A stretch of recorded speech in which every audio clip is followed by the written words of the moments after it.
ada akrobat yang dilakukan oleh pemerintah terkait dengan defisit ini, khususnya untuk anggaran 2025. Ini spesifik nih Moody's bilang soal Danantara. Kenapa Danantara? Kenapa itu? Nah, Danantara ini kan mengubah pengelolaan keuangan kita yang dulu misalnya dividen BUMN itu diserahkan ke negara, sekarang harus diserahkan ke Danantara. Mereka menilai dominasi Danantara ini sangat luar biasa lah. Ya dia ada skeptis gitu ya sama bagaimana sih pengelolaan fiskal kita, apakah angka-angka yang di-launch oleh pemerintah, yang diumumkan oleh pemerintah itu bisa dipercaya atau tidak. Ada celetukan lah ya yang gue dengar gitu dari investor gitu atau dari lembaga internasional ketika ngomongin Indonesia, mereka kayak bilang don't show me the numbers, kayak mereka udah mau tutup mata aja, lo terserah mau ngomong angkanya berapa gitu. Ya, sebenarnya seharusnya kalau kita memang cuek aja sama antek asing gitu ya, semestinya nggak terlalu kebakaran jenggot gitu, tapi kan ini ternyata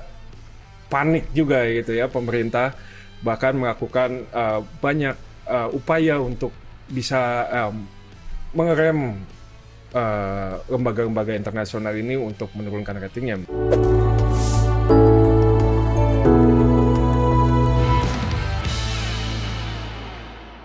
Halo, balik lagi dijelasin dong bareng gue Ida Rahma. Gua Mamang Cesar. Dan saya Andre Vanda Putra. Kita mau jelasin apa hari ini? Aduh, masih belum jauh-jauh dari obrolan kita sejak awal tahun ini. Apa tuh? Ya, soal bagaimana kemampuan fiskal pemerintah untuk membiayai belanja-belanja favorit presiden. Waduh, masih soal utang lagi berarti ini ya? Macam-macam, Van. Jadi kemarin itu baru ada pengumuman, ya salah satunya dari Moody's ya. Jadi ini ada lembaga pemeringkat dari luar negeri yang biasa memeringkat utang kita. Nah, kemarin mereka itu ya menurunkan outlook untuk utang kita. Memang ratingnya belum turun, tapi outlooknya untuk beberapa periode ke depan itu diturunkan, levelnya dari stabil menjadi negatif. Oke, tahan dulu. Sebelum itu buat kalian yang mau mendukung jurnalisme berkualitas, kalian bisa berlangganan Tempo Plus. Jangan baca yang bajakan, karena di situ ada hak ciptanya.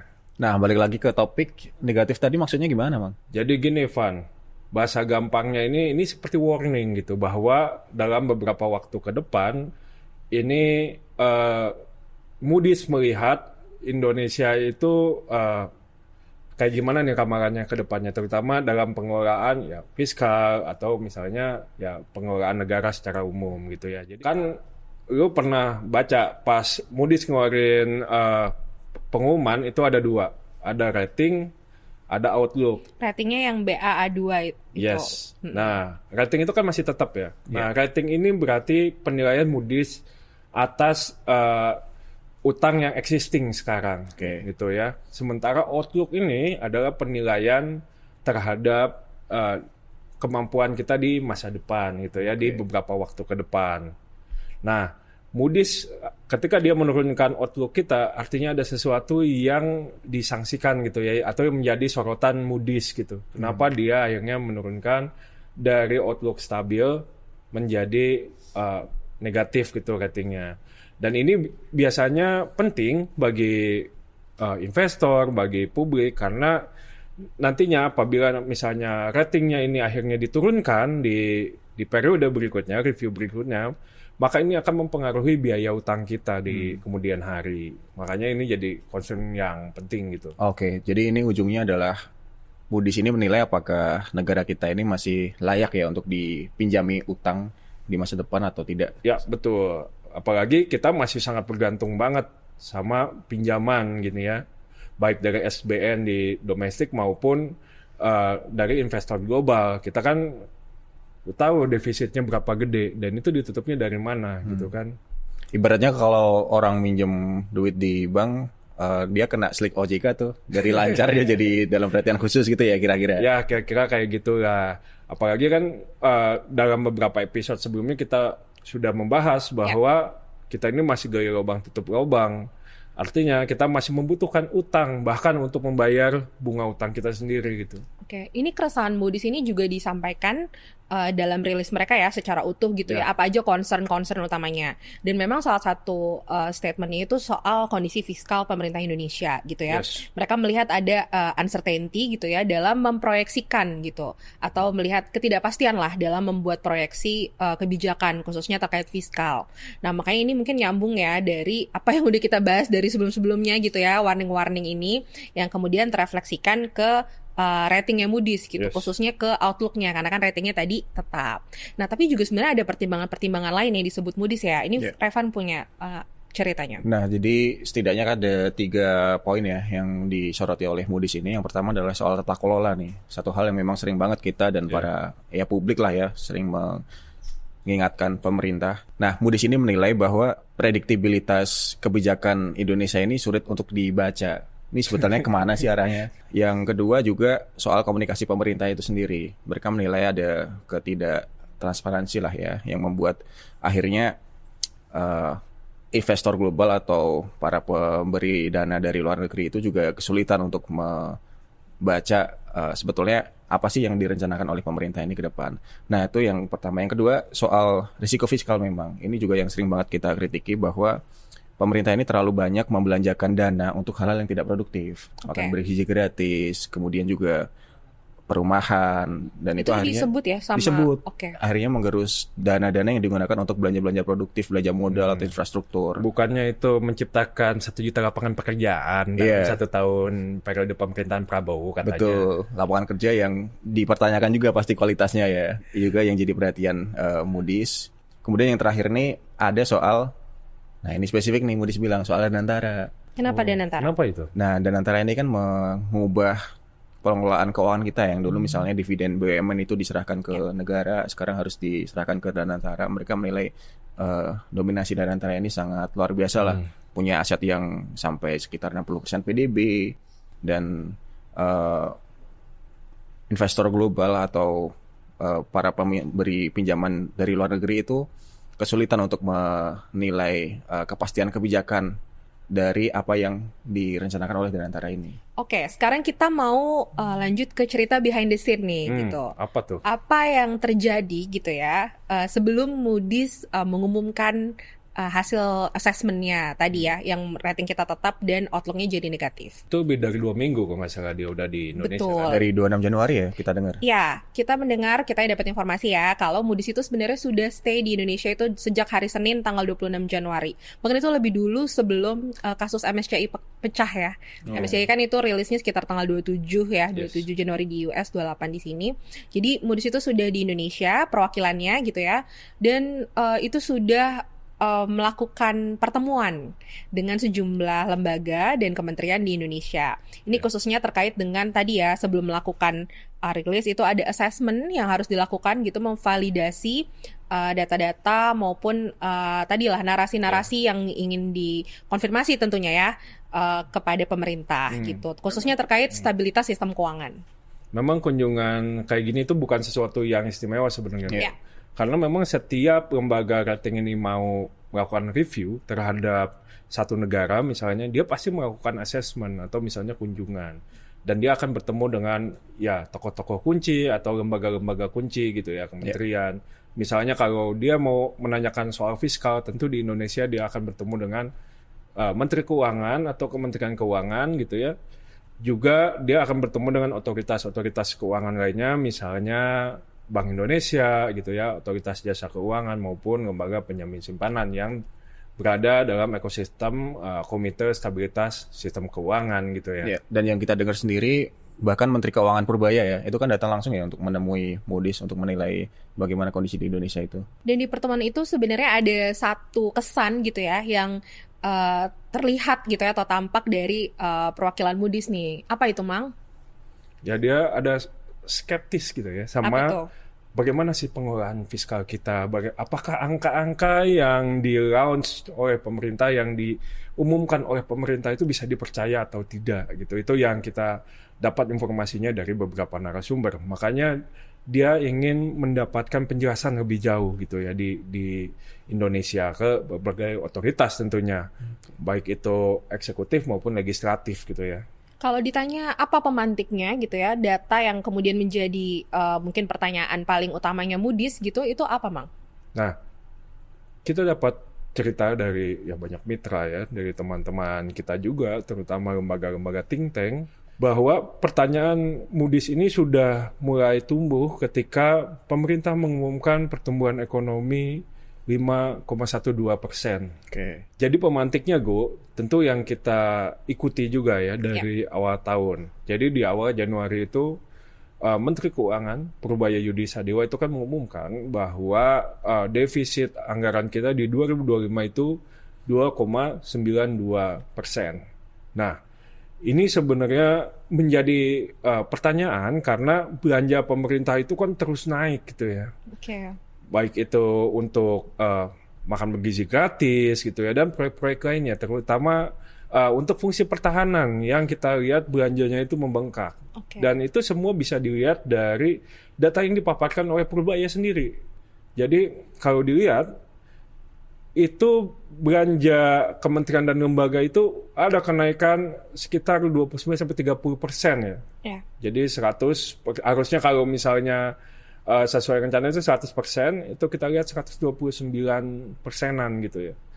Jadi muncul pertanyaan di situ gitu ya, bagaimana sebenarnya pengelolaan fiskal pemerintah gitu. Nah, di titik ini sebenarnya muncullah akhirnya review tersebut ya. Moody's tentu mempertimbangkan. Nah, kalau diturunkan ini sebenarnya rating kita bisa turun dari Baa2 menjadi Baa2 minus ya.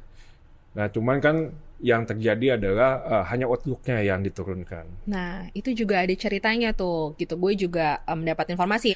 Memang sempat mencuat wacana untuk downgrade untuk rating. Jadi tidak hanya outlook-nya, tapi ratingnya. Tadi kan disebutkan rating akhirnya diumumkan tetap ya, Baa2. Itu sebenarnya ada rencana untuk di-downgrade menjadi minus. Baa2 minus ya. Ya, gitu. Dan ini memang sebenarnya dimungkinkan, Van. Ini bukan sesuatu yang cawe-cawe atau apa. Ya. Jadi ketika lembaga review itu datang ke Indonesia untuk menanyakan ya pertanyaan-pertanyaan mereka atau keraguan mereka ya soal pengeluaran fiskal, tentu pemerintah bisa memberikan ya data tambahan gitu ya untuk meyakinkan sebenarnya begini pengeluaran fiskal kita gitu ya.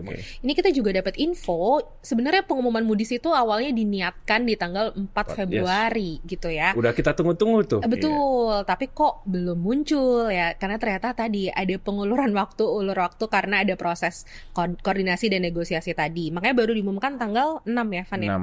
6 Februari. Nah, walaupun rating kita tetap, tapi kalau outlook ini turun jadi negatif, tetap ada risiko ya, dampak psikologis ke pasar bahwa ada probabilitas downgrade kita ke level yang lebih rendah itu tetap ya berpeluang besar, dan itu akan terjadi kalau tidak ada perbaikan dari pemerintah. Nah, tapi sebetulnya yang membuat asing ragu akan investability di Indonesia ini apa aja, Mang, pemicunya? Jadi, Van, akar ketidakpercayaan dari lembaga-lembaga rating internasional ini sebenarnya dimulai dari tahun lalu. Jadi kalau pada ingat, itu kan kita juga sempat diskusikan di sini bersama dengan Bima Yudhistira dari Selios ya. Jadi Selios juga baru mengirimkan surat kemarin ke bagian statistiknya di PBB ya, itu untuk mempertanyakan atau supaya lembaga ini concern terhadap pengumuman pemerintah mengenai pertumbuhan ekonomi di kuartal 2 2025. Itu yang waktu itu diumumin 5,12. Dan kita juga sempat mempertanyakan tuh.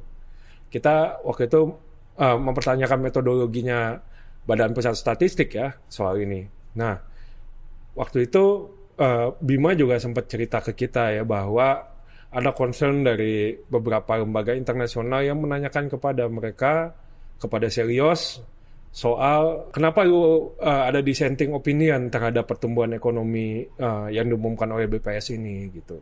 Jadi mereka udah mulai menaruh perhatian tuh pada data yang dipublikasikan oleh pemerintah pada saat itu. Nah, makanya sejak ada dissenting opinion yang dikirimkan ke PBB itu, ya semakin banyak yang mulai memelototi sebenarnya dalam tanda kutip ya, bagaimana pemerintah ya menghitung data-data ekonomi maupun mengelola fiskal gitu. Dan dari liputan kita akhirnya terungkap juga ya bahwa penghitungan pertumbuhan ekonomi di kuartal 2 itu ada komponen-komponen baru yang sebelumnya tidak dimasukkan. Yes. Seperti kawasan ekonomi khusus, juga komponen investasi yang itu ternyata ada permintaan dari para petinggi-petinggi kabinet juga ke BPS. Jangan lupa investasi kita didorong sama apa? Belanja alutsista. Alutsista. Yang itu banyak pertanyaan juga tuh, gitu Iya. kan. Dan jangan lupa ini juga tidak diberlakukan surut. Jadi baseline-nya sebelumnya tetap rendah, makanya terlihat naik ke 5,12 gitu. Yes. Jadi historis ya pertumbuhan ekonomi ini. Betul. Nah ini juga kemudian gue juga ngobrol ya sama banyak lagi tuh ekonom, kemudian lembaga-lembaga keuangan global gitu ya. Mereka itu sebenarnya juga ketika tahu ya, maksudnya Indonesia itu punya BPS tentunya kan sebagai yang merilis data-data indikator ekonomi dan itu tunggal kan ya di Indonesia, kita percaya itu. Nah tapi mereka juga sebenarnya punya nih perhitungan-perhitungan sendiri yang tentunya juga realistis dan menggunakan data-data terkini ya gitu, walaupun mungkin tidak seprimer BPS gitu.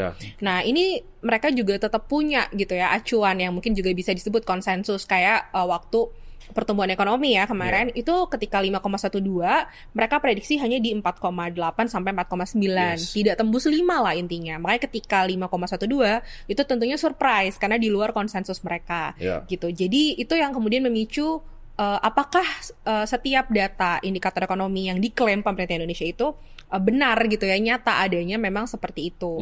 Nah ini yang memang lagi-lagi ya terus berputar gitu. Bahkan sempat ya ada celetukan lah ya yang gue dengar gitu dari investor gitu atau dari lembaga internasional ketika ngomongin Indonesia, mereka kayak bilang don't show me the numbers, kayak mereka udah mau tutup mata aja, lo terserah mau ngomong angkanya berapa gitu. Termasuk yang kemarin akhirnya pertumbuhan ekonomi 5,3% itu percaya nggak investor? Nah itu dia tadi bilang don't show me the numbers. Toh mereka punya hitungan sendiri Van gitu. Karena sejak 5,12 itu mereka istilahnya trust issue mungkin ya. Setiap kali ada data yang dirilis pemerintah atau BPS, mereka skeptis sama kredibilitasnya. Karena memang sejak 5,12 itu akhirnya BPS kan sibuk menjelaskan gitu ya. Tapi kemudian kalau kita ngobrol dengan banyak ekonom justru arahnya adalah ya data ekonom kan cuma segini, sementara BPS datanya segini gitu kan. Nah itu juga jadinya sulit juga ya kita verifikasi dan membantah itu ya, karena iya deh memang BPS sejauh ini yang punya data tunggal seperti itu gitu, data acuannya. Nah ini juga kalau inget ya baru-baru ini juga Menkyu Purbaya ada marah-marah tuh. Wih, sama siapa gue? Sama salah satu ekonom, Okay. Ekonom dari Citigroup. Yang belum PhD ya? Iya, dia sebut karena belum PhD. Jadi ekonom ini kita juga sempat tulis juga. Dia adalah kan kalau misalnya ekonom suka bikin market brief gitu ya, outlook segala macam. Itu dia disebut memproyeksikan defisit APBN kita itu bakal tembus 3 bahkan 3,5% gitu di 2026. Nah ini Purbaya sensi banget nih. Bahkan dia tadi bener kata lo, emang dia ungkit-ungkit ya, belum PhD gitu katanya. Nanyanya sama yang PhD katanya. Gimana? Maksudnya dianya nih, dia udah PhD. Nah ini menggambarkan maksudnya ya tadi ya, sebenarnya kalau dilihat dari proyeksi belanja yang besar, kemudian penerimaan yang juga sebenarnya pos-posnya terlalu optimistis juga kan. Jadi kayak nggak realistis juga ya bisa dibilang gitu dengan data-data yang ada. Tapi kamu ngomong ini udah PhD belum? Ampun, masih mau apa nih? Ini kita masih sarjana semua nih. Kita juga mendengar ya bahwa sebenarnya ada akrobat yang dilakukan oleh pemerintah terkait dengan defisit ini, khususnya untuk anggaran 2025. Jadi mereka melakukan akrobat-akrobat di keuangan negara untuk menahan supaya defisit tidak tembus 3%. Yang mana kalau tidak ada akrobat berarti defisit kita bisa tembus 3%. Nah ini kita juga punya infonya kan Mang? Gue udah ngobrol sama ya banyak birokrat lah di lingkaran pemerintahan, di terus parlemen juga ya. Di parlemen juga, gue udah ngobrol dengan beberapa ekonom gitu ya, dan mereka ini mendapatkan informasi yang kurang lebih sama dengan kita bahwa defisit kita ini tanpa pengeluaran tertentu itu sudah di atas 3%. Untuk APBN 2025. Untuk APBN 2025, makanya menjelang akhir kata Purbaya pada nggak bisa tidur ya. Benar, dia ngomong tuh. Iya, karena penerimaan pajak kita ya pada akhirnya shortfall juga ya. Iya. Ya khawatir kalau Ada kekhawatiran nggak bisa tidur gitu kan, Kementerian Keuangan menunggu pergantian tahun. Kalau kita nggak bisa tidur karena main kembang api, nah, itu ngurusin Khawatir nih, keuangan. lewat nggak nih 3% gitu ya? Nah, akhirnya ya menjelang akhir tahun kita melihat banyak sekali akrobat, termasuk peraturan-peraturan yang tiba-tiba wah ada peraturan ini, wah ada peraturan itu yang kita udah omongin di awal tahun, dijelasin dong edisi awal tahun tuh. Misalnya ya tentu bagaimana upaya untuk menambah penerimaan, nah gitu ya yang shortfall-nya cukup dalam gitu, dan bagaimana mengerem pengeluaran gitu, karena yang kuncinya tentu di belanja. Iya. Ya, lu punya detailnya kan, Van? Nah, Jurus pertama apa Van? ini alih-alih mengerem belanja ya, memang pemerintah ini banyak mencari cara baru untuk menambal defisit. Ya, Misalnya, kreativitas lah ya. iya, misalnya dengan akhir tahun lalu menerbitkan Peraturan Menteri Keuangan ya nomor 115 tahun 2025 untuk menarik sisa surplus dari Bank Indonesia. Sebelum audit. Sebelum ada aturan itu, sisa surplus itu hanya bisa ditarik setelah ada audit dari BPK. Nah, ini sebelum audit bisa ditarik dengan nominal berapapun dan bisa dikembalikan kapanpun. Padahal biasanya itu sesuai dengan Undang-Undang BI, sisa surplus itu hanya bisa diberikan BI ketika rasio modal BI terhadap kewenangan moneter atau kewajiban moneter itu di atas 10%. Ini belum ada kepastian nih 10% atau berapa. Tapi udah ditarik. Udah di info dari parlemen dan Purbaya sendiri ya, waktu kita tanya dia bilang mungkin sudah. Nah, tapi parlemen sendiri bilang itu hanya penarikan awal gitu ya. Jadi setelah ada hasil audit nanti katanya bakal ada penyesuaian lagi, misalnya Apakah kalau dikembalikan atau ditambah ya videonya. tergantung dengan rasio modal ya, apakah 10% atau tidak gitu. Berapa infonya Van surplus yang ditarik di awal itu? Yang kita dengar dari parlemen dan narasumber yang kita wawancara ya, sisa surplus itu sudah ditarik sebesar 15 T kok. Dan bukan hanya itu saja ya, karena pemerintah juga menarik pajak penghasilan dari BI sebesar 7,5 T. Oke, tambahannya berarti 15 tambah 7,5 T dari BI. 22,5 ya. Oke. Ya, kita juga dapat informasi bukan cuma dari BI ini sumbernya. Apa jurus keduanya, Bang? Jurus kedua adalah ijon cukai. Gimana tuh ijon cukai?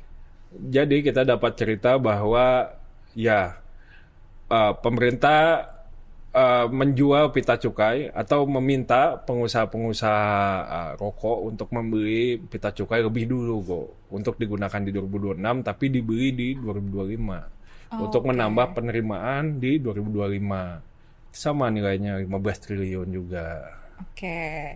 Tidak berhenti sampai di situ guys. Gue juga punya jurus selanjutnya. Ada jurus ketiga. Kalau kalian tadi bicara soal penerimaan ya, di pos penerimaan. Kalau gue ini jurusnya terkait di pos belanja gitu.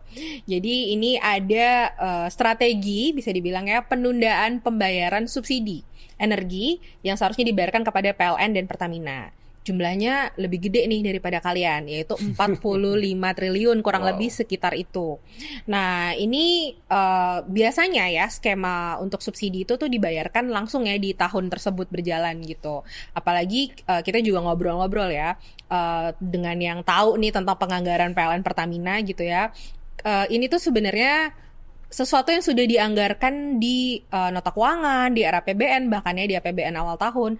Ini sesuatu yang dedicated gitu. Berapa kita akan berikan subsidi listrik, jumlahnya untuk LPG ataupun untuk BBM itu berapa kiloliter itu semua ada. Yes. Jadi ini sebenarnya agak janggal ya, dan menunjukkan betapa ketatnya gitu ya cash flow ketika subsidinya harus ditunda sebagian gitu ya, 45T jumlahnya. Kita juga kan mungkin kenal istilah selain subsidi ada kompensasi. Yes. Nah ini dua hal yang berbeda ya. Kalau kompensasi itu ketika misalnya dia sudah mengeluarkan gitu ya dari PLN Pertamina, itu harus dihitung dulu realisasinya berapa, kemudian diaudit baru minta penggantian kompensasi.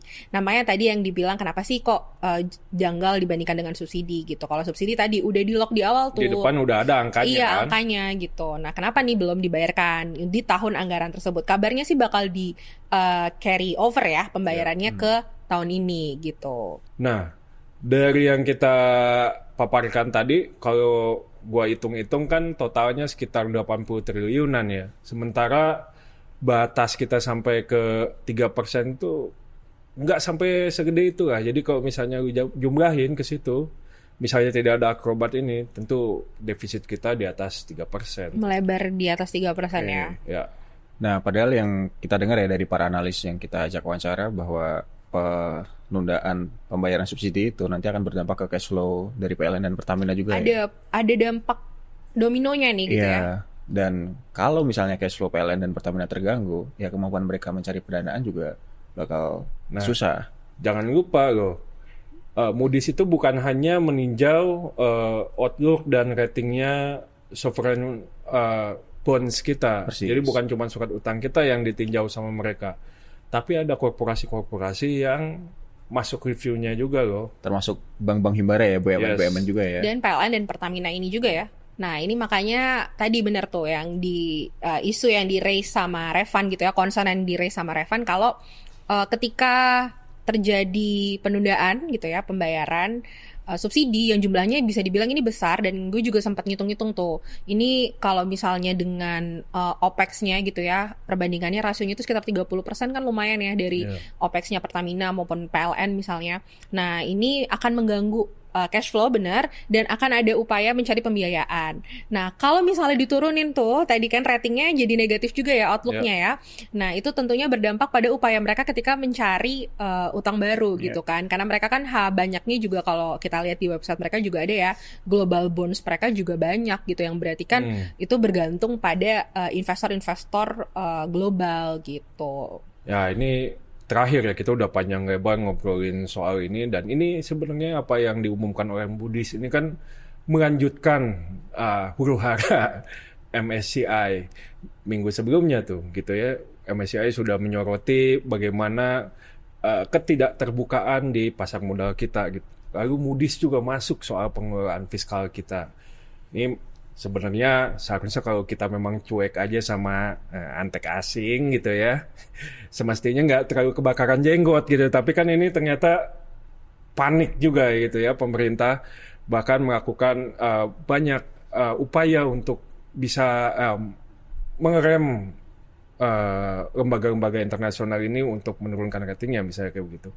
Nah karena itu tentu penting ya pemerintah untuk melihat berbagai catatan dan memperbaikinya gitu. Misalnya yang dibicarain adalah soal fiskal misalnya, ya tentu pemerintah harus ya introspeksi diri, apakah belanja yang udah dilakukan selama ini ya sesuai dengan apa yang dibayangkan atau apa yang diharapkan. Misalnya tumbuhnya beneran oke enggak gitu ya, dan ini belanja produktif apa enggak sih, atau lebih banyak kemauan atau hasrat penguasa aja gitu untuk berbelanja gitu ya. Di sisi lain tentu PR yang harus dibenahi adalah penerimaan. Kalau memang ekonomi tumbuh seharusnya kan ini tercitra juga dari penerimaan yang ikut tumbuh gitu ya. Tapi kan ini ternyata penerimaan kita juga cekak sehingga harus ada akrobat di sana sini gitu. Nah ini yang harus jadi catatan tentu pemerintah ke depan. Nah bener banget tuh Mang ya, apalagi kalau misalnya memang itu seharusnya nggak benar gitu ya, ya udah confidence ya, pede aja gitu ya, nggak perlu ada utusan khusus tadi gitu ya. Dan jangan lupa juga nanti di Maret juga ada lembaga pemeringkat rating lain nih yang akan ngumumin assessment-nya. Tadi kan Moody's sudah ya, akan ada S&P dan juga ada dan juga Fitch. Nah ini juga layak ditunggu juga nih gimana. Nah itu juga menandakan bahwa pemerintah ini perlu mengantisipasi ya dari jauh-jauh hari supaya tidak dinilai jelek lagi nih di kancah global ya, walaupun itu dikatakan antek asing ya yang menilai, tapi kan tetap berpengaruh terhadap misalnya pendanaan program-program pemerintah yang juga sebenarnya masih butuh dari global ya. Masih butuh dari global juga. Jadi memang perbaikan itu harus dilakukan sedini mungkin ya. Oke, cukup ya. Saksikan terus Jelasin Dong di YouTube Tempo.co dan Spotify. Sampai jumpa.